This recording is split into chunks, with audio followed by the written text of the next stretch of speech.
اسی طرح سورۃ قلم کی آخری 3 آیات جو فَاتَّبَعُوا رَبُّهُ فَجَعَلَهُ مِنَ الصَّالِحِينَ وَإِن يَكَادُ الَّذِينَ كَفَرُوا لَيُزْلِقُونَكَ بِأَبْصَارِهِمْ لَمَّا سَمِعُوا الذِّكْرَ وَيَقُولُونَ إِنَّهُ لَمَجْنُونٌ وَمَا هُوَ إِلَّا ذِكْرٌ لِلْعَالَمِينَ. یہ بھی انتہائی مجرب اور اکسیر ہے. تمام امت مسلمہ کا تقریباً عمل رہا. تو ایک بڑے بزرگ تھے، انہوں نے مجھے خط لکھا کہ میری نظر لگی آپ کو. میں نے آپ کو مولانا عبدالحنان کے گھر دیکھا تو میں نے دل میں کہا عالم ہو تو ایسا. اب بس دوبارہ خبر میں نے سنی کہ حادثہ ہو گیا اور ٹانگ ٹوٹ گئی. تو وہ ایک حادثہ تو نہیں تھا، کئی حادثات کو جنم لیا. ظاہر ہے وہ ادویہ استعمال ہوئی، اس سے شوگر ہو گیا، شوگر کے نقصانات سے سٹینڈ ڈل گئے. سٹینڈ صحیح رہے یا ایسے رہے، ظاہر تو قوی رہے، اس سے تنفس پیدا ہو گیا، سانس کا عارضہ.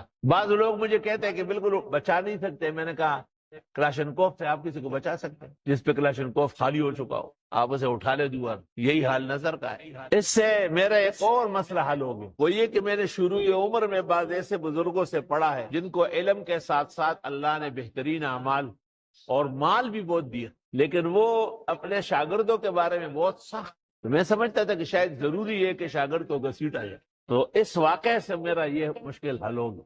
کبھی کبھی لوگوں کے مال میں تکلیف شروع ہو جاتی ہے، کاروبار بند ہونے لگتا ہے اور روزگار کی کچھ نقصانات شروع ہو جاتے ہیں.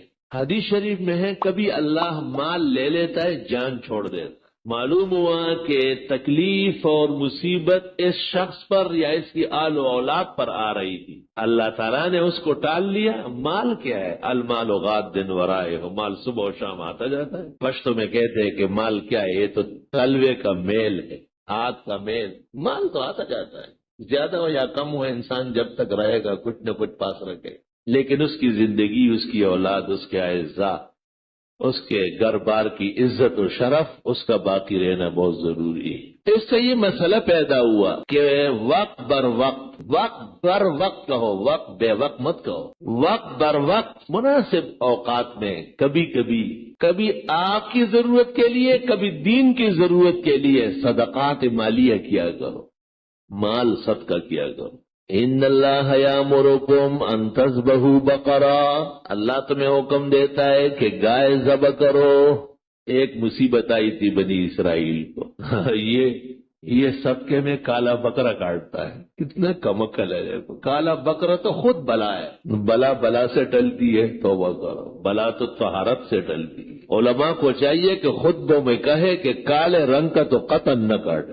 اور ان کا کیا، یہ تو نئے مکان جب بناتے ہیں تو بکرا ذبح کر کے اس کا خون بنیادوں میں ڈال لیتے ہیں. میں پوچھتا پہلے تو یوں ہو کہ خون پاک ہے یا پلید. تو گھر کی بنیادوں میں گھر کا خیر خواہ اور مالک خود کبھی نجاست ڈالتا ہے کہ آپ نے ڈالی؟ یہ پاک لوگوں کا کام تھا، یہ ناپاکوں کا کام کیا ہے آپ. اور آپ نے کس مقصد کے لیے ڈالا ہے؟ تاکہ اس گھر میں مصیبت و بلا نہ آئے. تو آپ نے تو اس کی بنیادوں میں خون ڈالا ہے.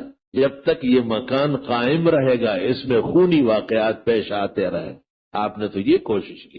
بے عقلی اور بے علمی بڑی بڑی آفات پیدا کرتی ہے، بڑی بڑی تباہیاں مچا لے. اہل عقل نے کہا ہے کہ یہ بھی عقل ہے کہ عقل والوں سے مشورہ کرے. یہ بھی علم ہے کہ علماء سے پوچھ کے آپ آگے بڑھیں. چند سال پہلے یہ عاجز اور فقیر یہاں مصلی پہ کھڑا نہیں ہو سکتا. طالب علم نمازیں پڑھاتے تھے، شاگرد اور میں پیچھے کھڑا ہوتا تھا. ایک بزرگ جامع المعقول والمنقول شیخ القرآن والحدیث یہاں مہمان ہوئے. منصور بھائی کو اوپر کمرے میں بلایا کہ مفتی صاحب نماز نہیں پڑھاتے. کیوں؟ کہ اس طرح کا کوئی واقعہ پیش آیا ہے، اس کے بعد نہیں پڑھاتے. منصور بھائی چلے گئے، مجھے اوپر بلایا اور مجھ سے کچھ سوالات کیے اور پھر کچھ نام انہوں نے ایک کٹورے پر چاندی کے لکھے اور ایک انگوٹھی میں تار باندھا اور کچھ پڑھا اور وہ چلنے لگی. وہ ایک نام کو ٹچ کرتی تھی. مجھے کہا پڑھو کیا لکھا؟ غدار ابھی تو پڑھا ہے.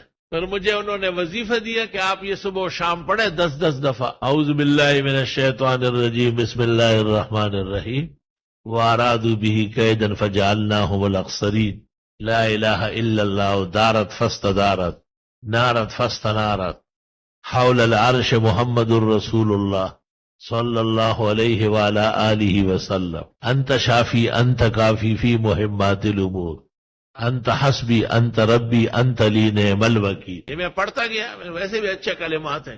3 مہینے جب پورے ہوئے تو میں نے خواب دیکھا اور اس خواب میں مجھے کہا کہ آپ ٹھیک ہو چکے ہیں، آج نماز پڑھا لیں۔ میں نماز کے لیے آگے ہو گیا اور پڑھا لی۔ کیسے پڑھائی وہ تو بہت تکلیف کی تھی، لیکن بہرحال سحر بالمقابل اور بالضد ٹوٹتا ہے۔